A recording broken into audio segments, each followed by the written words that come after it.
Good morning बच्चों। कैसे हो आप सब? आई होप आपकी तैयारियां जोरों शोरों से चल रही होंगी। आपके मई 24 के एग्ज़ाम काफ़ी पास आ चुके हैं।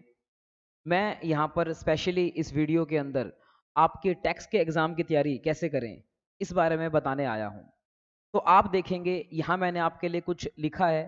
आप इसको चाहें तो नोट भी कर सकते हैं पॉज़ करके, और मैं आपको सारा समझा देता हूँ कैसे हमें तैयारी करनी है। तो सबसे पहले जैसे आप देखेंगे यहाँ पर क्या लिखा हुआ है कि मैंने इसको 2 पार्ट्स में डिवाइड किया है। एक है आपका प्रिपरेशन। प्रिपरेशन में देखिए आपको तैयारी कैसे करनी है। तो सबसे पहले प्रिपरेशन पे जाने से पहले आप देखिए टाइम अवेलेबल, आपके पास कितना टाइम अवेलेबल है। मैं मान के चलता हूँ आपकी सारी रिवीजन अभी तक हो चुकी हैं। अब आप सीधा जो है 1 डे बिफोर एग्ज़ाम तैयार करोगे, और इस बार जो है इनकम टैक्स और जीएसटी के एग्ज़ाम से पहले हमें 3 हॉलिडेज़ मिल चुकी हैं, तो इसलिए हम उसका फ़ायदा उठाना चाहते हैं। आप देखोगे कि आप 5 मई को लॉ का पेपर देकर आओगे, और उसके बाद आप शाम को आकर 5 बजे आकर रेस्ट करोगे। 7 बजे 8 बजे जब भी आप पढ़ने बैठोगे तो आपके पास 3 घंटे आप आराम से वहाँ निकाल सकते हैं उस दिन पर। इसके अलावा फिर आप जो है क्या कहते हैं अपना 6 मई को आपका ऑफ है, 7 मई ऑफ है, 8 मई ऑफ है। इन तीनों दिन आप कम से कम 10 से 12 घंटे तो मिनिमम निकाल सकते हैं। जितना ज़्यादा निकालना चाहें वो निकाल सकते हैं, depending upon student to student.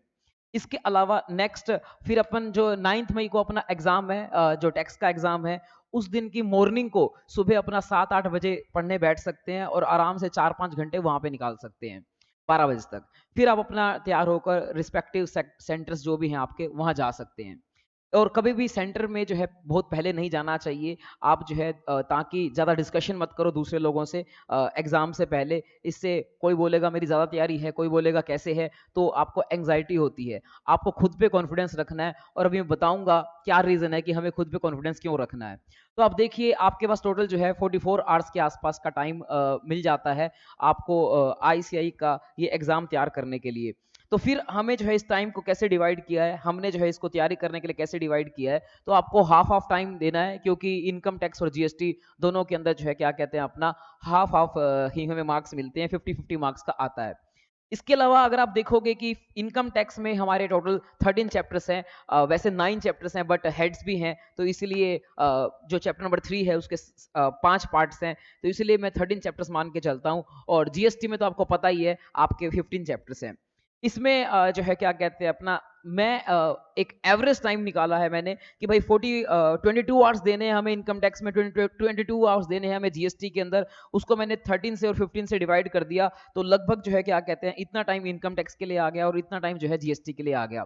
अब पर चैप्टर, लेकिन आपको ध्यान रखना है कि हो सकता है कोई चैप्टर होगा जो काफी शॉर्ट होगा, जैसे जीएसटी में टीडीएस का चैप्टर बहुत छोटा है, वो इतना टाइम नहीं लेगा। और कोई चैप्टर होगा सप्लाई का है, चार्ज ऑफ जीएसटी का है, वो बड़ा है तो थोड़ा ज्यादा टाइम ले लेगा। मैंने एक एवरेज टाइम यहाँ पर लिखा है। इसके अलावा अगर हम देखेंगे वैल्यू ऑफ सप्लाई का चैप्टर थोड़ा बहुत छोटा है, टाइम ऑफ सप्लाई का बहुत छोटा है, तो जल्दी हो जाएगा। इसके अलावा ऐसे इनकम टैक्स है, सेट ऑफ क्लबिंग का चैप्टर है, वो अपना मेरा 15-15 मिनट का तो रिवीजन लेक्चर है, तो आप अपना 15 मिनट में उसको रिवाइज कर सकते हो, तो इतना टाइम नहीं लेगा। और वहीं पीजीपी है, कैपिटल गेन है, वो थोड़ा ज्यादा टाइम आपका ले लेंगे। इसके अलावा तो मैंने पर चैप्टर जो है एक आपको टाइम बता दिया है। और फिर हमें जो है क्या कहते हैं देखना है जो हमारे पास अवेलेबल टाइम है इनकम टैक्स में, चाहे इनकम टैक्स हो चाहे जीएसटी हो, हमें जितना भी अवेलेबल टाइम है उस टाइम के अंदर हमें क्या करना है। उस टाइम के अंदर अगर आप देखेंगे जो भी हमारा अवेलेबल टाइम है उस टाइम के अंदर हमें क्या करना है, उस टाइम के अंदर हमें अपना आधा घंटा क्वेश्चन आंसर को देना है, और बाकी का जो है क्या कहते हैं टाइम हमें किसके अंदर देना है, हमारे नोट्स को रिवाइज करने के लिए देना है। तो बाकी का टाइम यानी कि सपोज कीजिए 1 आवर 30 मिनट्स में हमने पर चैप्टर देना है, तो उसमें 30 मिनट्स हमें क्वेश्चन आंसर के लिए देना है, और बाकी का आपको 1 घंटा जो है नोट्स वगैरह रिवाइज करने के लिए देना है। तो देखो मैंने लिखा है नोट्स को रिवाइज करना नहीं है, नोट्स को याद करना है। नोट्स को आपको याद करना है। और याद आप कैसे करोगे, याद चाहे तो आप क्या कहते हैं अपना हमारा रिवीजन लेक्चर लगाकर कर सकते हो, चाहे आप खुद से याद कर सकते हो तो खुद से आप याद कर लेना, कोई दिक्कत नहीं है। इनकम टैक्स और जीएसटी दोनों में चीजों को याद करना है। इसके अलावा फिर जो है क्या कहते हैं अपन बात करेंगे जो बाकी के 30 मिनट्स हमने क्वेश्चन आंसर के लिए बताए हैं। 30 मिनट्स में कोई क्वेश्चन बैंक नहीं होता है, लेकिन आपको जब आपके यूटीएफटी की तैयारी कर रहे थे, आप जब यूटीएफटी की तैयारी कर रहे थे तो उस टाइम के अंदर आपने क्वेश्चन आइडेंटिफाई करे होंगे। जैसे हर चैप्टर में मान लो 40-50 क्वेश्चन है, तो आपने आइडेंटिफाई करे होंगे कि भाई ये क्वेश्चन में मेरे को इस पॉइंट पे डाउट आया था, वो पॉइंट्स आपने मार्क कर रखे होंगे। बस उन 30 मिनट्स में हमें वो पॉइंट्स पढ़ने हैं। उन 50 में से मान लो 30 क्वेश्चन में डाउट आया था, तो वो अपना एक एक मिनट लगाकर बस वो पॉइंट पढ़ने हैं और वो क्वेश्चन इस तरह से कवर करने हैं। इसके अलावा फिर जो है क्या कहते हैं, आप ये ध्यान रखना कि अभी भी जो नोट्स रिवाइज करोगे ना, उसमें आप जो है मान लीजिए कुछ चीजें भूल रहे हो, बार बार भूल रहे हो, तो उनको फिर भी मार्क करते चलना है। हो सकता है कि भाई जो अपना एग्जाम वाली मॉर्निंग होगी, उस एग्जाम वाली मॉर्निंग में हम 1-2 घंटा निकाल पाए, जो अपना सिलेबस कंप्लीट हो गया हो, तो उस 1-2 घंटे के अंदर वो दोबारा रिवाइज कर लेंगे जो चीजें हम भूल रहे हैं। इसके अलावा फिर एक और बात आती है जो कि हमारे क्वेश्चन आंसर हैं, उनमें से आपको ट्राई कोई नहीं करना है, सिर्फ वो पॉइंट पॉइंट देखने हैं। हाँ, एक बार हर चीज का फॉर्मेट जरूर देख लेना, जैसे कैप्लिगन का फॉर्मेट देख लिया, पीजीपी का फॉर्मेट देख लिया, तो अपन वो एक बार फॉर्मेट जरूर देख लेना कि अच्छा ऐसे ऐसे होता है क्वेश्चन। टोटली इनका फॉर्मेट देख लेना, अच्छा ऐसे बनाना होता है, डायरेक्ट मेथड, इनडायरेक्ट मेथड वगैरह वगैरह, तो वो सब आप देख लेना। इसके अलावा फिर और हमें क्या करना है, और हमें इस टाइम के अंदर, हाँ, अब क्वेश्चन आंसर जो मैं आपको बता रहा था कि दूसरे बच्चों से डिस्कशन नहीं करना है, चाहे वो हमारी एकेडमी के हो चाहे दूसरी एकेडमी के हो, किसी से भी कोई डिस्कस नहीं करना है कि मेरा कितना तैयारी हो गई कितना नहीं हो गई, क्योंकि आपको मैंने दावा किया है कि हमारे जितने क्वेश्चंस हैं हमने क्वेश्चन बैंक में डाले हुए हैं, चाहे जीएसटी का क्वेश्चन बैंक हो 2017 से लेकर आज तक के क्वेश्चन डाले हुए हैं, चाहे इनकम टैक्स का क्वेश्चन बैंक हो 2017 से लेकर आज तक के सारे क्वेश्चन डाले हुए हैं, और कोई भी क्वेश्चन नहीं बचा है। और जो है क्या कहते हैं, अपना सबके करेक्टेड आंसर आपके ऐप में भी अपलोड किए गए हैं और काफी क्लासेस में भी करवाए गए थे, तो सारा काम जो है करवाया गया है।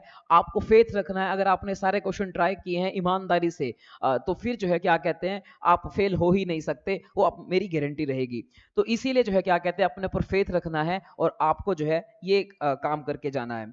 इसके अलावा बच्चे एक ये डाउट पूछते हैं कि सर कौन सी सीक्वेंस के अंदर, हमें कौन सी सीक्वेंस के अंदर ये अपना करना है, अटेम्प्ट करना है। तो आपको सीक्वेंस वही रखनी है जिस सीक्वेंस में मैंने आपको करवाया था, जिस सीक्वेंस में मैंने आपको ये चैप्टर्स जब करवाए थे, वही सीक्वेंस आपको मेंटेन करनी है। हाँ, हो सकता है कि क्या कहते हैं, अपन आपको कोई और चैप्टर पहले पसंद आए, कुछ आसान चैप्टर पसंद आए तो कर लेना, अदरवाइज जिस सीक्वेंस में मैंने करवाया था उसी सीक्वेंस में आपको करना है। आप नोट्स रिवाइज करने के लिए रिवीजन लेक्चर भी लगा सकते हो, और क्या कहते हैं, अपना खुद से भी जो है अपना कर सकते हो। इसके अलावा जो, हाँ, मेरी बुक से ही इनकम टैक्स में तो आपको एसएम रेफर नहीं करना, सिर्फ मेरी बुक जो है मोर देन सफिशिएंट है।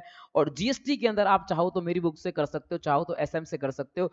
जहां से आपने पहली रिवीजन की होगी, सेकंड रिवीजन यूटीएफटी में की होगी, वही आपको फॉलो करना है, ये बात ध्यान रखना। अब नया मटेरियल मत छेड़ना, ये लास्ट टाइम है।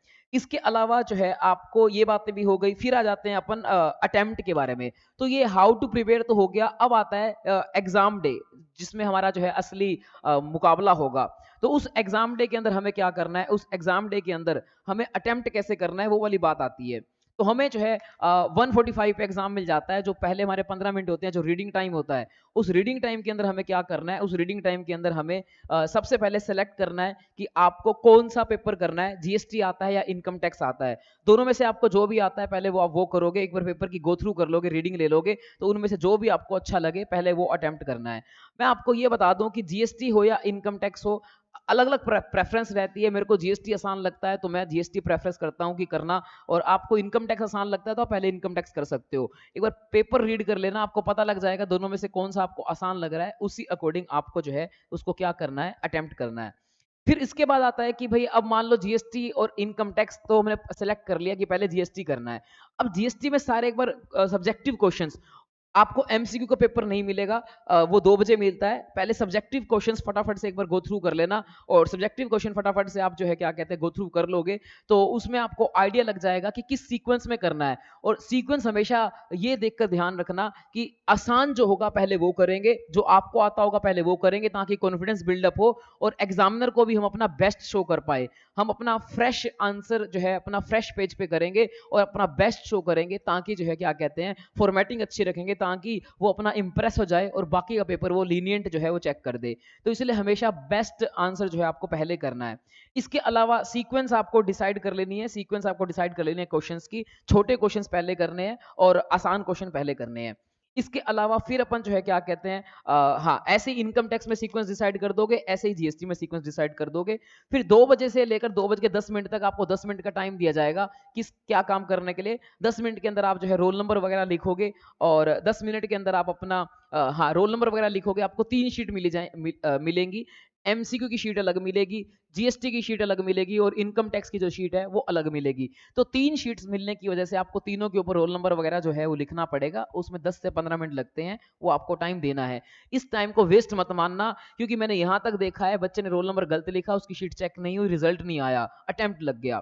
तो ये गलती मत कर लेना। तो आपको जो है ध्यान रखना है कि आपको आपकी ये प्रायोरिटी है कि ये रोल नंबर वगैरह बढ़िया तरीके से लिखने हैं, तो ये आपके लिए ज़रूरी है। इसके अलावा जो भी इंस्ट्रक्शंस हैं ब्लैक पेन की वगैरह वगैरह वो सारी आपको फॉलो करनी है। वो 1 डे बिफोर एग्जाम में अपनी सारी किट तैयार करके जानी है। फिर आपको 2-10 पे जो है क्या कहते हैं पेपर करना स्टार्ट करना है, और सबसे पहले मेरी चॉइस तो जैसे जीएसटी है वही करना है। छोटे क्वेश्चन पहले करने हैं, और एमसीक्यूज भी जीएसटी वाले तो कर डालना, वो कुछ खास नहीं होते हैं, चाहे केस स्टडी हो चाहे कुछ भी हो, वो आसान सा होता है, वो कर लेना। हाँ, जहां तक बात आई इनकम टैक्स की, तो पहले जीएसटी करने के बाद जीएसटी के अंदर आपका जो है वो कितना टाइम लगना चाहिए, 50 मार्क्स इंक्लूडिंग एमसीक्यूज वगैरह, तो आपका जो है 1.5 आवर से तो कम ही लगना चाहिए। मेरा मानना है कि जीएसटी थोड़ा सा टाइम सेव कर सकता है, तो 1 आवर और 15 मिनट्स हम एक्सपेक्ट करते हैं कि आपका लगना चाहिए। 10 मिनट पहले पेपर के हो गए, 1 आवर 15 मिनट इसके हो गए, तो लगभग आपका जो है क्या कहते हैं यहां तक का पेपर खत्म हो जाना चाहिए। मैक्स टू मैक्स 3:30 बजे खत्म हो जाना चाहिए, ये मैक्स है, इससे लेट नहीं होना चाहिए, खत्म हो जाना चाहिए। हमेशा क्या कहते हैं एग्जाम में अपनी घड़ी, स्मार्ट वॉच तो अलाउड नहीं होती, अपनी घड़ी इस तरह से उतार कर सामने रखनी होती है अपना यहाँ पर बेंच पे, और क्या कहते हैं ट्रैक करते रहना होता है। जैसे कि हमारा एक बेसिक सा रूल रहता है कि 1 पॉइंट, जैसे कि आपको पता है कि एग्जाम में हमें 3 घंटे मिलते हैं, जिसका मतलब हो गया 180 मिनट। तो 180 मिनट मिलते हैं और 100 नंबर का पेपर होता है। तो हमारे लिए जो है क्या कहते हैं एक बेसिक सा रूल हो गया कि, और 10 मिनट हमारे वैसे लग जाते हैं पहले फॉर्म वगैरह भरने के लिए, तो 1.7 मिनट्स मिलते हैं हमें पर नंबर के लिए, पर मार्क्स के लिए।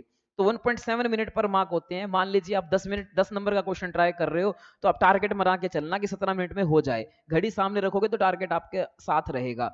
अगर क्या कहते हैं आप अपना कोई 2 नंबर का क्वेश्चन ट्राई कर रहे हो, तो 3 साढ़े 3 मिनट में हो जाना चाहिए, ऐसा आप टारगेट बनाकर चलना। तो 1.7 मिनट पर मार्क का जो है ये आप टारगेट बनाकर चलना, टारगेट होगा तभी आपका पेपर टाइम पे कंप्लीट होगा। मैंने देखा है कि काफी सारे बच्चे क्या करते हैं, वर्किंग नोट्स, जो क्वेश्चन उनको ढंग से आता है उसके इतने बढ़िया वर्किंग नोट्स बनाएंगे, एक्सप्लेनेशन लिखेंगे, उसके कोई एक्स्ट्रा मार्क्स नहीं मिलेंगे। ये अप्सरा के ऐड में आता है extra marks for good hand writing, यहाँ नहीं मिलते हैं, यहाँ कोई एक्स्ट्रा मार्क्स नहीं मिलेंगे। तो ये बात आप ध्यान रखना कि भाई आपको जो है टारगेट में काम करना है। हाँ, अपना जितना हो सके अगर आपका आंसर ठीक है और वर्किंग नोट्स आपके जो है शॉर्ट एंड क्रिस्प हैं, तो आपको पूरे नंबर मिल जाते हैं। शॉर्ट एंड क्रिस्प आंसर ही लिखना है, फालतू बढ़ा चढ़ाकर जो है नहीं लिखना है।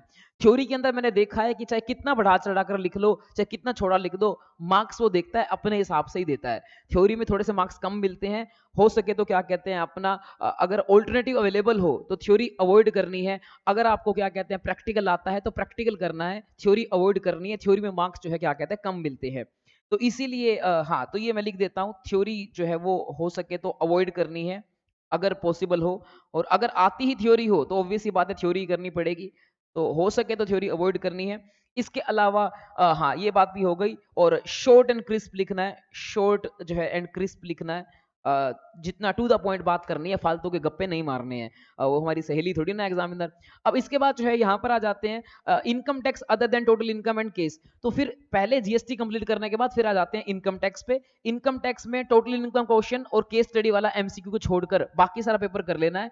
टोटल इनकम क्वेश्चन आएगा 15 नंबर का, तो 15 नंबर ये हो गए। और क्या कहते हैं अपना केस स्टडी वाला एमसीक्यू जो कि 10 एक नंबर का, 6 से 8 नंबर का या 10 नंबर का एमसीक्यू आएगा, जिसमें 2-2 नंबर के कई सारे पार्ट्स होंगे। तो ये लगभग 25 नंबर का पेपर छोड़कर बाकी सारा आपको कंप्लीट कर लेना है। अब 25 नंबर का पेपर लास्ट के हम जो है क्या कहते हैं करने वाले हैं, थर्ड सबसे लास्ट में करने वाले हैं।